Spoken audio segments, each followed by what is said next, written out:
The following episode is brought to you by Poison City Brewing, proud makers of Durban Poison Cannabis Lager, the beer that invites you to live your poison. The revolution will not be televised. The revolution is here.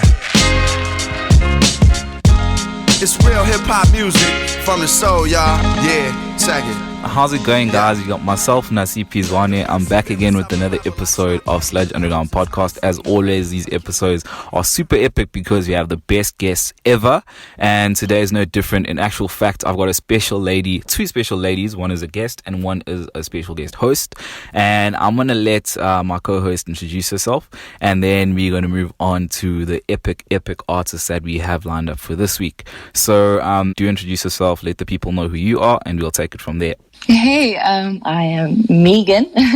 I am one half of Lemondale, and I'm pretty much just here to chill. Hey, sweet, that's epic. Jazmine, you know, I discovered you, I think it was on Twitter, and it was amidst this whole, you know, Black Lives Matter movement that was happening, and, you know, I realized, you know what, you actually tweet some really woke stuff, and, you know, I went onto your page and I saw like a link there, Spotify, and I was like, okay, cool, let me just check this out. Go on Spotify, and Hide and Seek is what I discovered. A really dope track. So that was basically my introduction to you, and I'd like for us to then sort of just jump into this. You know, when it comes to you sort of being an artist and whatnot, where would you say this stems from? Like, how far back did you sort of get into, you know, making music? I've been doing music my whole life. Like, I was Simba in a musical Lion King when I was 6, and I've been doing like vocal lessons 12 to 14. I didn't actually start making music until about a year ago, and have just been working behind the scenes, and I finally dropped my first song, Hide and Seek. Thank you for listening. Yeah, that is really special. And one thing that, you know, our South African listeners, you know, might even pick up in the accents is that you are, you know, from overseas and whatnot. So just let the people know where you're from exactly, and then, yeah, we can proceed from there as well.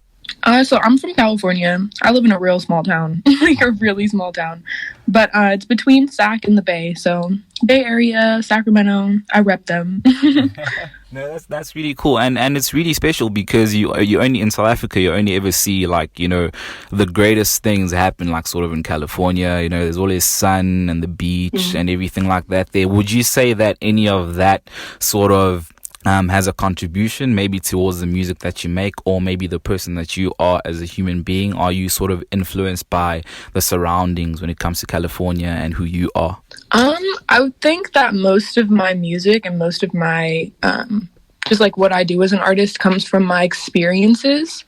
I haven't had the easiest life, so putting that into my music has been really helpful.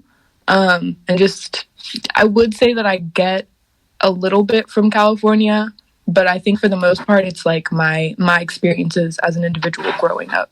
Wow, so it's a really internal process. I can imagine. Yeah, a lot of healing, a lot of growing, a lot of like opening wounds. Do you have to have experiences for you to be able to write something? I don't think that you need to experience anything to write anything. When I was little, I was bullied a lot, and I don't think that had any effect on me as a writer, because regardless of before that happened and after that happened, I was always really good at English and really good at poetry. So I don't think that an experience can really make you a good writer. I think it can help you with your writing, if that makes sense. Yeah, no, that's really solid, you know, the way that you explained it. And, you know, when you mention your influences and sort of the things that sort of happened to you in the past, is that something, you know, obviously with Hide and Seek, we've listened to Hide and Seek, and basically with all your other music, I mean, how much of the things that have happened to you personally, you know, how much of that can we actually hear in the music that you make overall? So my first few drops are going to be more geared towards love, because I, as a person, like, people meet me and they're like, they call me Cupid, like I'm the human embodiment of love, like you just feel it on my body. I don't know if that like makes sense to anybody, but like my friends are like, when I hug you, like I feel love. So a lot of that like is in my music, just because like that's just who I am as a person. Like I love like crazy. But for the most part, like coming into these next few drops, after these first few singles, you're going to be hearing a lot more of like me growing up and like some of the experiences that I've been through. Yeah, and another thing that you were mentioning there, is that when you were growing up, you got bullied a lot, and obviously you did say that you don't really have to be going through any experiences in order to write some dope stuff.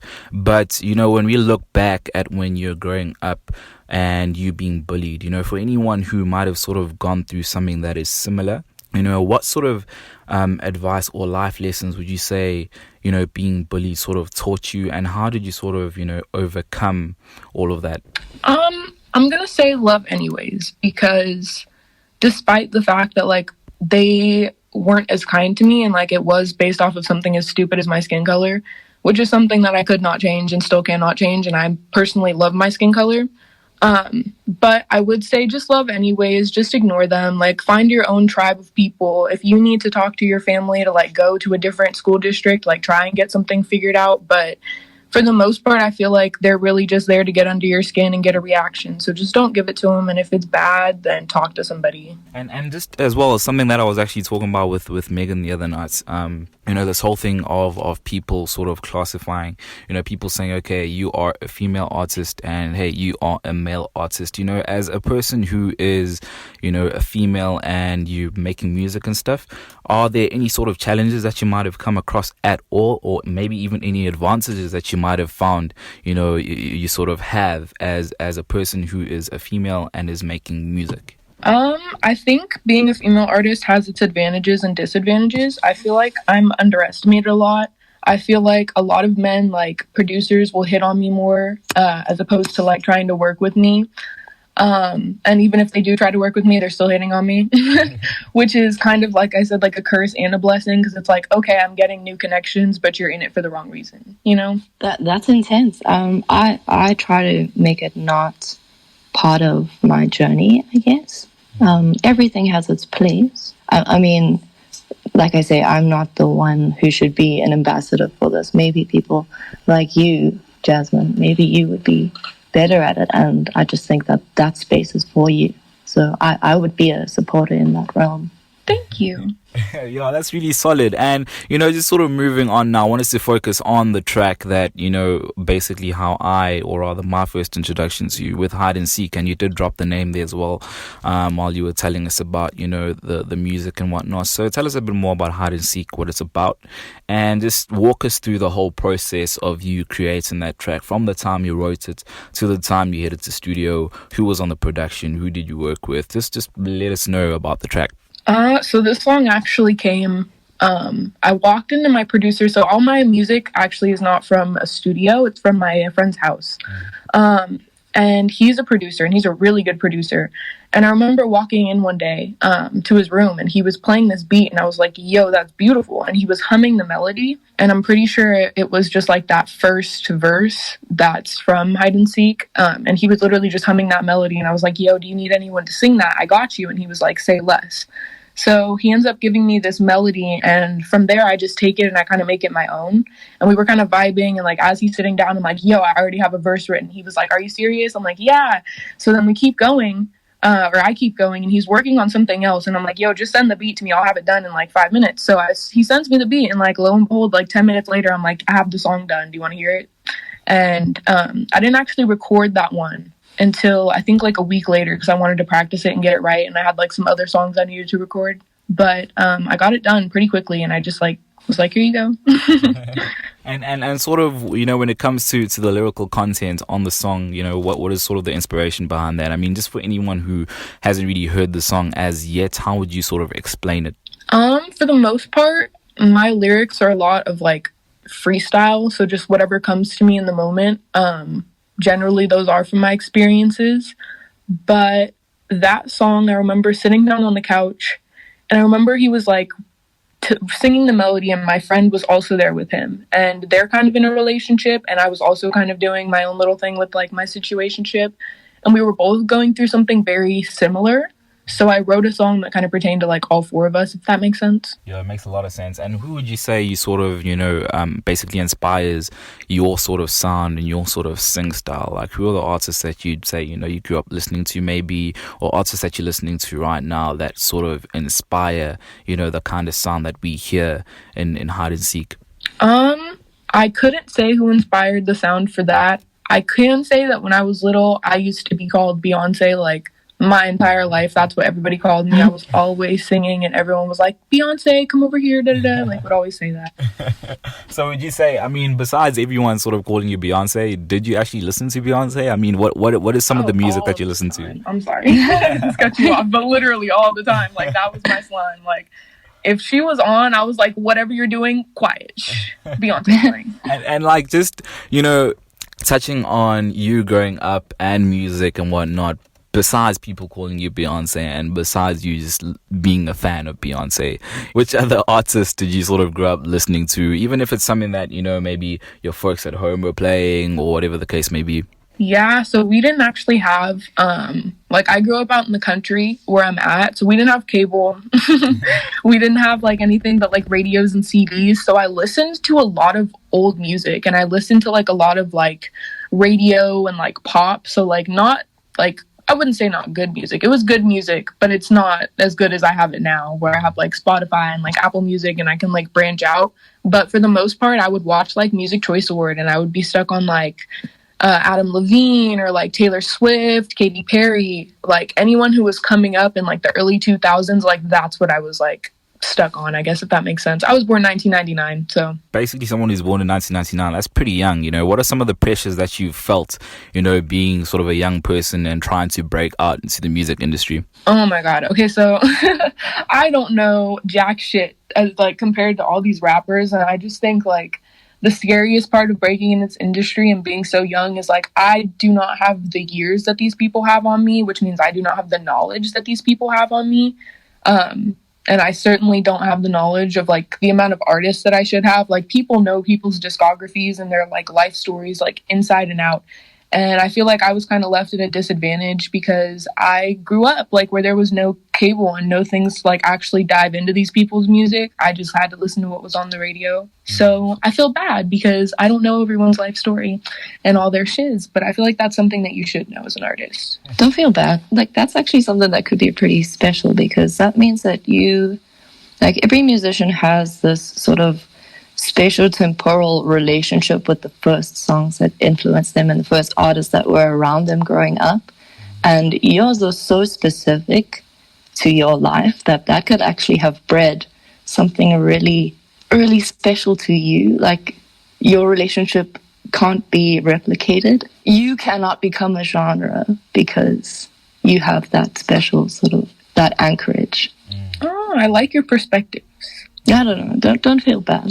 You can capitalize on the fact that you have so much more to discover now. That's true. That is really beautiful, actually. I also never really thought of it that way. That's really dope. Another thing that I actually noticed is that on your profile, on your Instagram, Jazz, you've got there that you're also a model.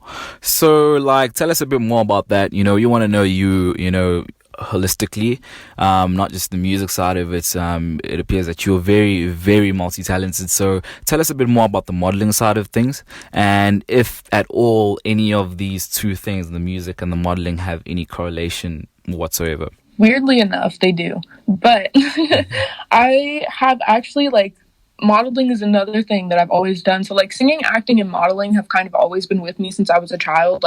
I would go to a grocery store with my mom or something, and back in the day when they used to have people in grocery stores trying to scout you for Disney Channel and stuff, I used to get scouted all the time. I just they all seemed like scams. So I would tell my mom, she would literally be willing to pay it, and I'd be like, Mom, we're not going to pay somebody to sign me, they're going to pay us. And she understood that as well, but I think she also knew my mom had this faith in me that whatever I could do, I could go somewhere if I really put my mind to it, and my dad as well. And I feel modeling for me was just something that I was always kind of around. So it became really easy for me to jump into that world. And I just have been doing it for a while on and off. Just whenever I find a photographer I'm interested to work in, I'll go and work with them. You said, how did they tie together? When I was in college, I went to LA. and I was actually going there to get closer to music, but I ended up going through like some rough stuff because it was my freshman year of college and I just like was not equipped to be on my own. And I ended up going to LA Fashion Week and I modeled as an art installation. And it was there that I actually got into a club and like met some people, and just I ended up having like some of my best experiences in LA. Like I was doing what I needed to do to be modeling, and I was making like lots of music connects, and I think that was like one of the first times in my life that I really actually recognized like this is something that I actually think I can do and I want to do. You know, here in South Africa, you'll hear a lot of the artists that we've had sort of come through to the show, and just in general, you know, you'll find that maybe in some places, like more especially here in Durban, you'll find that a lot of artists come through and they tell us, hey, you know, there's like a shortage of venues to perform at. People are always complaining about there being gatekeepers, people sort of not wanting to give, you know, upcoming artists sort of an opportunity and whatnot. So, and obviously the music scene down here, I had another chat with another American artist, and he was telling me the music scene up there is huge because apparently like each state is almost like a country and whatnot. So I want to get it from the perspective of someone who actually stays, you know, in the States. What is sort of like the music scene like there? Is it something that is sort of fairly easy to sort of break into? You know, what are some of like the challenges that an upcoming artist could sort of face, you know, being from the United States? I will say that being an artist in America, it's just like there's so many, like there really are so many. So it's like, for me, I think my biggest challenge with being an artist, like at all, was just knowing that there was so much and kind of like putting that into perspective and being like, holy shit, like what the fuck am I doing trying to put music out when there's already so many people who are already like trying to do it and trying to get there. And my biggest struggle was kind of like sitting myself down and being like, Jazmine, if you want to do this, then like you do it for you. Don't worry about what other people are doing or how they're doing it. If you want to listen to that and take what you can from that to grow, then do so. But like, do this for you and for no one else. Like, don't look what other people are doing because it's not going to put you on your track. You're just going to be derailing because you're focused on something else. Gun to your head, if you had to pick between modeling and being a musician, what would you pick and why? Music. As much as I love modeling, it's really just posing in front of a camera. And I think that modeling for me is really just to like up my music social media presence. I do admire it because it is very, very hard work. I feel like people look at models and they're like, yo, like that's easy. But the positions that they're putting you in, like your body is hurting. And you're in heels and you're walking all day, and like, yeah, it's nice because like everyone there is super chill, and like even the makeup artist, like you just love the energy, but it's a lot harder than people make it out to be. Like it's not just something where you go and you sit and you pose. Like you actually have to get that shit down. I kind of want to take it back to the single for a second, if that's okay. Yeah, it's fine. I'm just wondering about the story behind the cover art. So I ended up having one of my tweets blow up. I don't know if you guys know who J.I.D is from Dreamville. He quote tweeted one of my tweets. I did 151 rum in under 57 seconds. And because of that tweet, hella people were like following me. Like I literally woke up and there was like 800 likes and he had like 13,000 at one point. And I was just like, what the hell?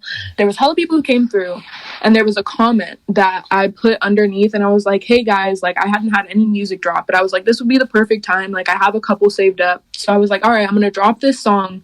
And then he actually messaged me and he was like, yo, this is fire. And I was like, oh, thank you so much.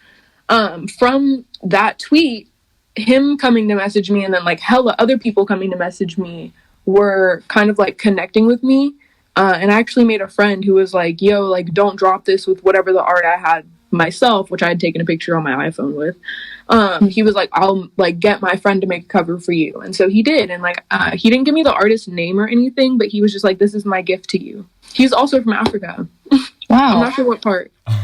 and sort of just looking at the things that have been happening recently, it's basically blown up all over the world, the whole Black Lives Matter movement. I've been seeing your posts as well, like you've been very proactive when it comes to that. You know, how has that sort of affected you personally, you know, as sort of a person of color who is living in the States as well? Because what we're getting here is sort of like a secondary thing. Like we're not sort of the primary, we're not like right in there where the source of this is. So like basically how has the whole experience been for you, like as a person of color in the States? I went to one protest and it was honestly really scary. Like a car had followed me back to my friend's car and like gotten a picture of her license plate, and they're like trying to arrest people just for protesting, like even peacefully. there was a forum. That's what happened. There was a forum for our city, and there were some people who were like, we're going to be coming out past curfew with guns just to shoot protesters and black people. And I'm like, all right, I can't go outside. So I have not been outside like to walk or do anything since this whole thing has picked up. That's just me though. Like, I don't have a car to go anywhere. So if I did, I would be out protesting and like doing what I need to do. So I'm trying to stay as proactive as I can on social media. But for the most part, it's just been pretty scary because I just don't understand why people need to lose their lives for the color of their skin. Yeah, and I mean, sometimes you'll find that, you know, with mainstream media, you know, some things might sort of be hyped up. But getting it from someone who stays that side, are things really as hectic as is sort of, you know, shown in other countries? I think in California, it wasn't as hectic. Like where I'm at, like I said, it's a small town. So our protest wasn't too, you know, like out there. There wasn't really anything crazy happening. I mean, my friend threw an empty water bottle at a racist, but like that was it. And even then, like he dropped his motorcycle and people started kicking it, which I was just pulling people off. Yes, it is bad, but like not as bad as I feel like it is in like certain parts of the country. Like I know Minneapolis, like they're in a bad place right now. And like a lot of these laws that like we're learning about, like in 35 states here, cops can legally assault, like sexually assault somebody if they say, like their word is bond, that the person that they've arrested said it was consensual.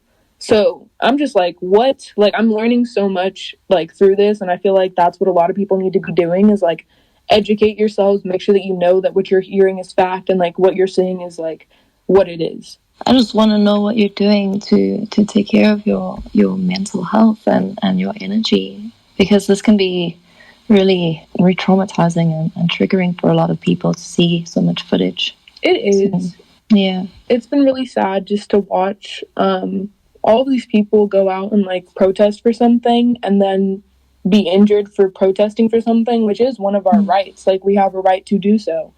I think for me, keeping my mental health in check, I kind of just will meditate. I'll sit with myself. I do a lot of shadow work. I don't know if you guys know what that is. Yeah.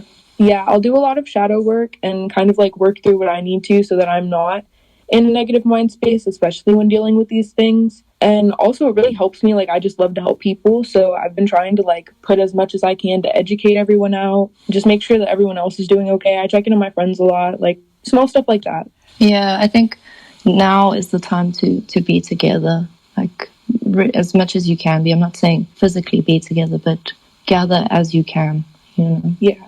It's 2020 now, obviously, and the year hasn't really panned out the way that most people were expecting. So I just want to get from you, Jazz, in that what can we sort of expect from you? Like, what are the plans for the rest of the year, considering how this pandemic has sort of affected us all, before we even get to the music and whatnot? What are sort of the plans?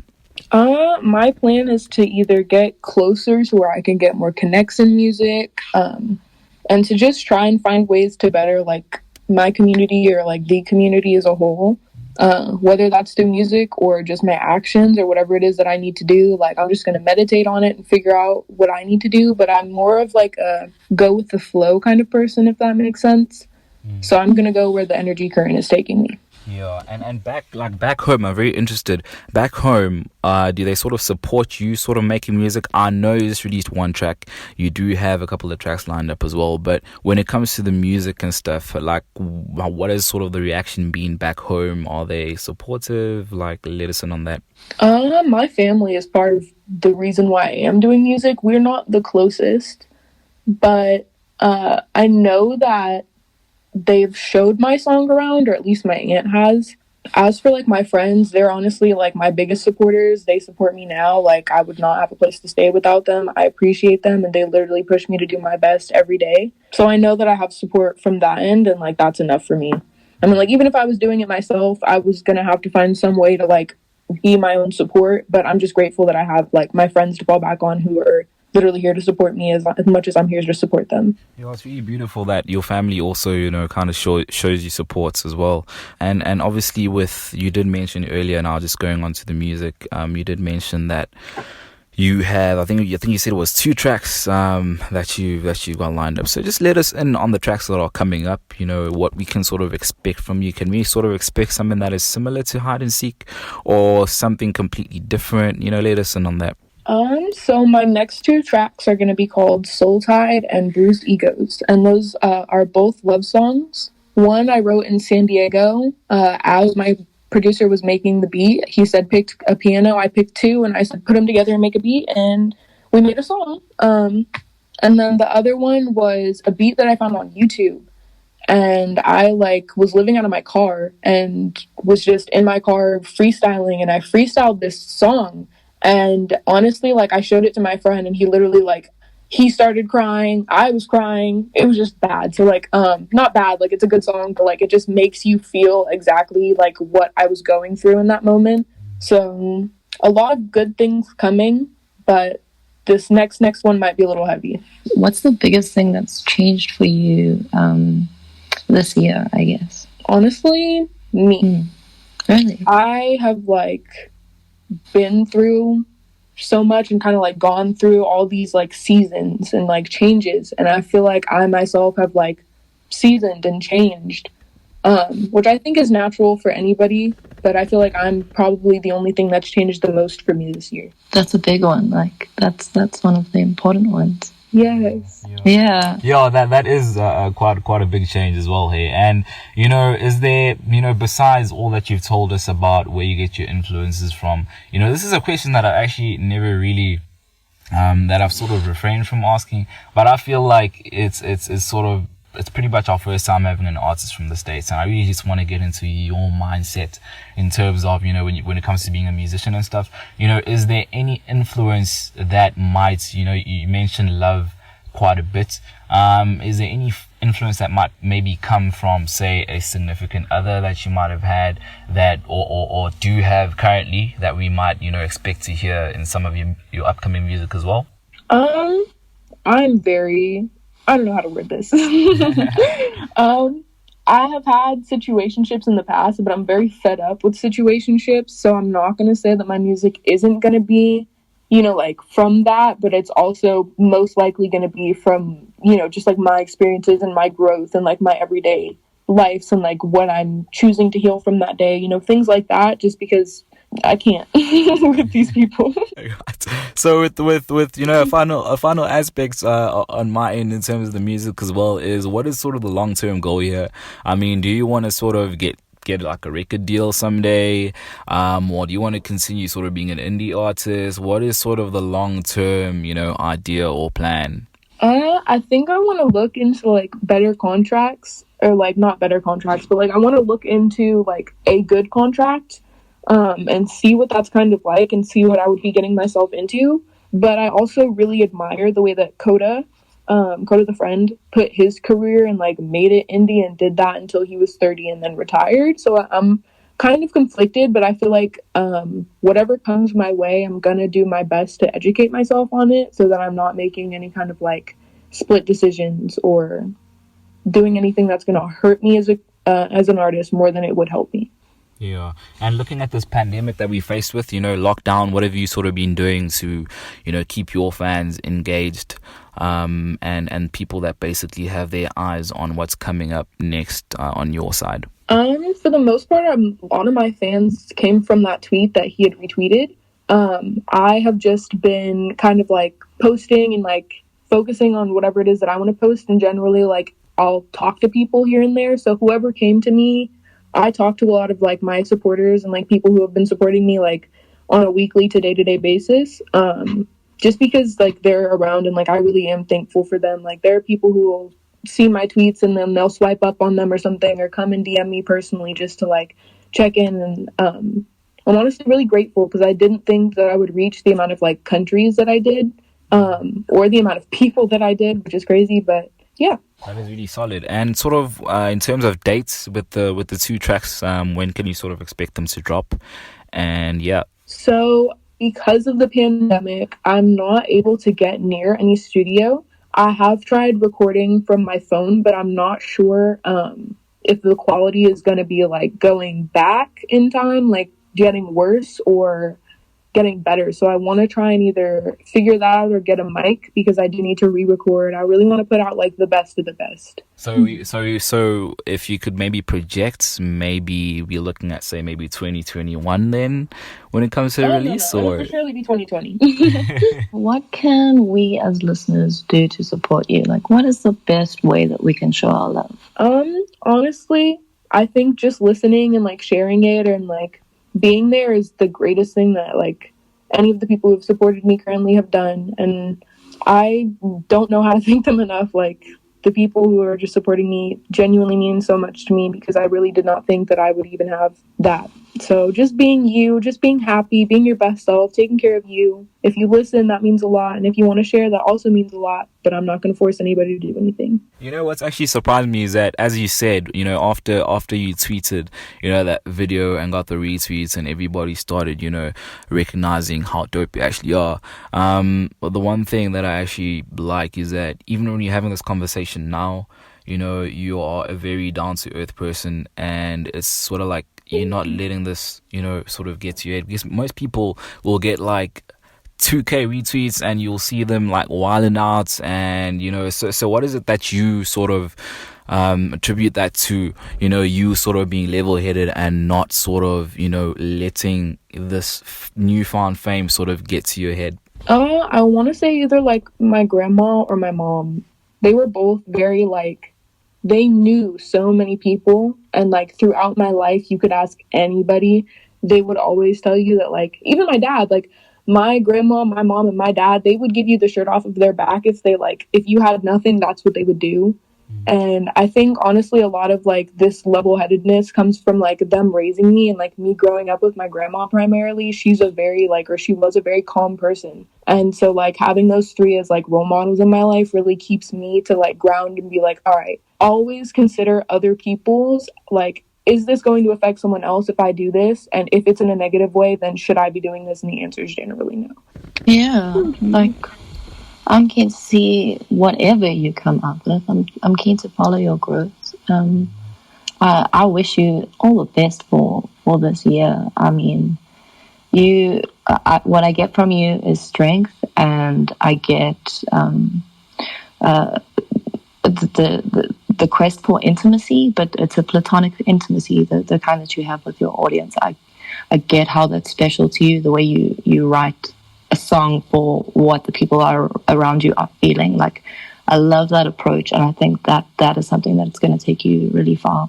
Thank you. Mm-hmm. Thank you so much. Hey, that's really special, guys. And you know, I think in closing, you know, how can people sort of get in touch with you, Jazmine? You know, social media handles, emails, if someone wants to drop on a feature, if someone wants to stream your music, you know, this is the time to plug. So my Instagram is Jazmine.Dèson, JAZMINE.DESON. My Twitter is JazDèson, JAZDESON. Those are the two that I'm kind of most active on. If you want my Snapchat, it's JW_lover143. I generally post more on there for like day-to-day stuff, just like my, like, if I'm doing something that day, it'll be on there. And if you guys want to send me anything, the email for that for features would be jasmine.re.wilson@gmail.com, jasmine.re.wilson@gmail.com. And yes, I reply to everyone. I try to. Just don't be questionable in the DMs, because I won't reply if you start acting questionable. And before we close out, are there any shout outs that you want to give? I would really like to shout out Diego. I would like to shout out J.I.D, because he's an amazing artist who got me this far. I would not have dropped if it wasn't for that tweet. And for all of my friends who are around here, like Aaron, Soph, Maya, Sprout, thank you guys all for supporting me. And thank you to everyone who's just been listening and like staying tuned. That is dope. And obviously on Sludge Underground, we usually close out with the artist track. I'm gonna go ahead and assume that it's gonna be hide and seek, unless you want to give us an exclusive, you know, kind of like a hint. Oh wait, actually no, sorry, my bad. It's actually I just remembered that you did say that, you know, they're still in the process of, you know, sort of coming along because of the pandemic. So I guess we are gonna have to play out with then hide and seek. But before or I can sing a chorus for you. Flip? I'm keen. Meagan, you keen on your side? Please. So this is gonna be the chorus for my what is it? So this is gonna be the chorus for my second drop. It's gonna be called Soul Tide, and this is the one that I wrote in San Diego while he was like making the beat. So it goes. You keep my soul tied to the living. Each time I'm more forgiving, and I'm looking for signs in the music, 'cause I'm losing my mind. You keep my soul tied to the living. Each time I'm more forgiving, I'm looking for signs in the music, 'cause I'm losing my mind. Damn, that was really dope. That was really beautiful. I should have practiced before. No, that was tasty. And the nice thing is that, you know, Meagan is she's also a vocalist, so it's really dope, you know, getting that from her as well. That it's really, so you know you don't need any practice. Oh, thank you. You guys are so sweet. Oh, we try. But yeah, listen, I wanna thank you again, Jazz. It's really been special. It's really been epic talking to you. And like Meagan said as well, you know, we're really looking forward to seeing your growth. Meagan, I don't know if there's anything left on your side. After hearing that, I just want to, I want to fast forward to the release date and then fast forward to the time where I'm putting it on repeat and having a great time, because that was gorgeous and I just want to hear more. Oh, thank you. I'm excited for you guys to hear more. I promise. Only good things coming. Hey, we'll be keeping an eye on your pages as well, and obviously we do hope that one day you do come down to South Africa. Like I think Meagan and I would definitely make plans to come through and see a show. I would love that. No, I can't wait until I'm big enough to like have a tour. That shit's gonna be great. Yeah, it would be really dope. We'll definitely be there to watch. This episode has really been epic. It was the first time doing something like this. I really enjoyed the show. You know, with Jazz. Meagan, thank you as well for coming through and being the guest host. Really enjoyed, you know, your part of things as well. And Jazmine, I can't thank you enough as well for coming through. This is massive, believe it or not. It's actually a big deal because you are the first artist we've had from the United States, and we really hope to have you back again. I really hope to have this trio sort of do something in the future as well, even if it's like a part 2 or something. So I'm super stoked. And yeah, so guys, please catch this episode. It's going to be on SoundCloud, Sludge Underground, on Apple Music. It's going to be Sludge Underground Podcast, and basically on social media: Facebook Sludge Underground, on Twitter at Sludge031, Instagram at Sludge Underground. I am Zwane031. Meagan, who are you online before we close out? I am a Lemon Dove Duo. Thank you so much. This was fun. Yeah, thank sweet. you. I had fun too. Thank you guys. It was really epic. Hope to have you back in future as well, hey? I hope to be back in the future. You guys were amazing. Sweet guys. I just wanna have you. I just wanna hold you. I just wanna tell you, but I never get to show you. So I'll put in motion my new plan devotion. We can part the ocean. Baby, are you down to hide and seek? Baby, are you down, come take a peek? Baby, are you down to play with me? Baby, are you down?